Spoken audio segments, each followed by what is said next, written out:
다리가 아프다고 할 때 허리 문제로 인해서 다리가 아픈 경우들이 있는데요.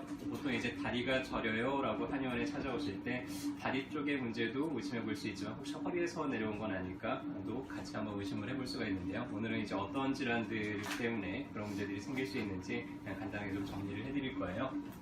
다리로 가는 신경들은 모두 허리에서부터 나와요. 그래서 다리가 불편해서 오시는 분들한테 저희가 이렇게 진단을 해서 어머니는 허리 쪽에 문제가 있는 것 같네요 라고 얘기하시면 가끔씩은 난 허리는 멀쩡한데 허리는 전혀 안 아픈데 이렇게 반문을 하시는 분들이 있어요.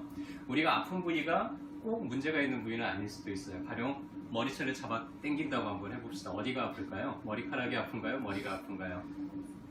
머리가 아프겠죠. 근데 아픈 부위가 문제가 있는 부위가 아니죠. 지금 문제는 여기서 잡아 당기고 있잖아요. 그런 것처럼 허리에 문제가 생겼을 때 허리 자체는 아무 증상을 못 느낄 수 있는데 다리에서만 그렇게 불편한 증상을 느끼는 경우들도 상당히 임상에서는 많이 볼 수가 있습니다. 여러 가지 질환들이 있는데 대표적인 건 이제 허리 디스크가 있을 거예요. 허리에 있는 디스크가 빠져나오면서 이 다리로 가는 신경을 누를 때 그때 다리가 처음에 초반에는 이제 불에 타는 듯이 그렇게 아프기도 하고 혹은 저리기도 하고 혹은 마비감이 들기도 하고 혹은 다리가 힘이 빠지면서 이렇게 운동 기능이 떨어지기도 하고 여러 가지 증상들이 나타날 수가 있습니다.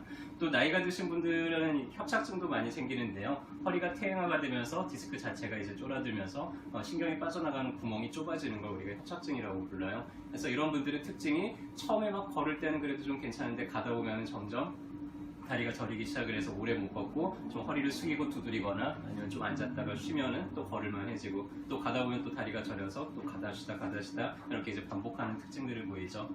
이런 여러 가지 원인 질환들에 의해서 좌골신경통이 이제 생기기도 하는데요. 좌골신경통은 정확한 어떤 원인 질환을 얘기를 하는 게 아니라 좌골신경이 어디선가 눌려 있는 거예요. 그래서 협착증이나 디스크에 의해서 눌리기도 하고 혹은 가다가 이런 근육들 사이를 지나가기 때문에 근육이 과하게 긴장이 되면서 이렇게 다리를 신경을 누르게 되는 그런 경우들도 생기게 됩니다. 그래서 어떤 신경이 눌렸느냐에 따라서 저리는 위치가 좀 조금씩 다 달라지게 돼 있어요. 그래서 요추 5번 아래에 있는 신경이 눌리게 되면은 다리 뒤를 따라서 이렇게 쭉 저리기도 하고요. 혹은 허벅지는 안 저리고 종아리만 저리기도 하고 그런 경우들도 있습니다. 4, 5번 사이에 신경이 눌리게 되면 다리 옆을 따라서 이렇게 쭉 저리는 느낌이 내려가게 되고요. 4번 신경이 눌리게 되면은 약간 앞쪽 무릎 안쪽으로 돌아서 이렇게 이제 저리는 느낌이 나타나게 되고 해서 내가 저리는 위치가 어디를 따라서 내려가는지를 정확하게 구별을 하면은요. 어느 신경에 문제가 생겼구나를 우리가 이제 역추적을 해볼 수도 있죠. 정확한 진단은 사진을 찍어봐야 돼요. 그래서 MRI를 찍어봐야지 디스크나 협착증이 있는지를 정확하게 확인을 할 수가 있고요. 그래서 사진을 찍어봤더니 이렇게 디스크가 홀로 튀어나와 있죠. 이런 거 이제 우리가 디스크 탈출이라고 하고요. 신경이 지나가는 길 자체가 많이 좁아져 있죠. 그래서 이런 경우는 이제 협착증이라고 진단을 내리게 됩니다. 꼭 사진을 찍어보지 않더라도 이학적 검사만으로도 한 90% 확률 높게 이제 그런 질환이 있다는 걸 진단을 할 수가 있는데 디스크 병변이 있는 경우에는 허리의 복압이 증가가 되면은 그 디스크가 더 눌리면서 좀 증상이 재현되는 특징이 있는데요. 그래서 대변을 보려고 이렇게 허리에다가 배에다가 힘을 꽉 주면은 다리가 찌릿하고 저린다 그러면은 디스크 질환을 강력하게 이제 의심을 해볼 수가 있고요. 어디선가 눌려 있다 그러면은 신경을 잡아 당길 때 이 신경이 잘 늘어나지를 못하겠죠. 해서 좌골신경을 최대한 늘릴 수 있는 자세를 해보는 거예요. 다리를 들고 발목을 구부리고 허리를 최대한 앞으로 동그랗게 숙일 때 신경이 가장 많이 늘어나거든요. 그래서 이때 아무 증상이 없어야지 정상인데 이때 만약 허리가 아프거나 다리도 찌릿하는 증상이 나타난다 그러면은 신경이 어디선가 이제 눌려 있다는 것을 시사하는 거겠죠. 디스크의 특징은 허리를 앞으로 숙이면 디스크가 뒤로 더 밀려나가요. 그러면서 증상이 더 심해집니다. 해서 오래 앉아있으면 다리가 저린다든지 허리를 숙일 때 좀 찌릿하다든지 하면 디스크 질환을 의심을 해보게 되고요. 허리를 뒤로 젖히게 되면 신경관이 훨씬 더 좁아지겠죠. 그래서 협착증이 있는 분들은 허리를 뒤로 젖히거나 오래 서 있거나 이러면 이제 다리가 좀 더 저려지는 그런 특징이 있겠죠. 그래서 원인 질환이 있는 경우에는 이제 그런 원인 질환을 해결을 하는데 허리 디스크나 협착이나 이런 경우는 좀 허리의 틀어짐이나 골반의 불균형이 선행하는 경우들이 많고요. 그래서 그런 분들은 골반 위치를 좀 바로잡아주고 허리 사이를 좀 늘려주고 하게 되면은 증상을 해소할 수가 있고요. 신경이 과하게 이제 눌려서 염증이 생겨서 이제 문제가 있는 분들이 있는데 그런 경우에 이제 주변 약신 같은 거를 사용을 하면은 직접 신경의 손상을 좀 회복시켜주고 신경 기능을 회복하는 데 많이 도움이 되게 됩니다.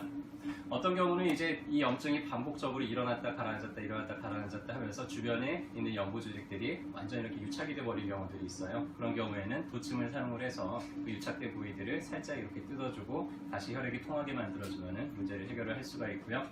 어떤 분들은 또 회복력이 너무 떨어져서 혹은 허리 주변이 너무 약해서 허리가 너무 강하게 굳어서 이런 문제가 생기는 분들이 있는데 그런 경우에는 이제 원인 질환에 맞게 한약 처방을 해서 그런 문제를 같이 해결을 해줄 수가 있죠. 평소에 내가 허리가 안 좋다 하는 분들은 자세를 특별히 좀 신경을 많이 써주시는 게 좋아요. 대부분 앉아있을 때 약간 이렇게 엉덩이를 앞으로 빼고 허리를 꾸부정하게 앉아있잖아요. 이러면은 허리에 상당히 많이 부담이 가게 됩니다. 그래서 항상 등받이에 엉덩이부터 좀 바짝 대고 앉는 그런 습관을 들이시는 게 좋고요. 물건을 들다가 허리 다치는 분들 꽤 많아요. 허리를 숙여서 물건을 들 때 가장 허리에 부담이 많이 증가가 됩니다. 그래서 허리를 숙여서 들기보다는 허리는 꼿꼿하게 세운 채로 무릎을 구부려서 물건을 드는 게 좋고요. 물건을 들 때 몸에서 많이 떨어져 있을수록 허리 부담이 많이 증가가 돼요. 그래서 물건을 무거운 걸 들 때는 꼭 몸에 바짝 붙여서 그렇게 드는 습관들을 들이시는 게 좋습니다.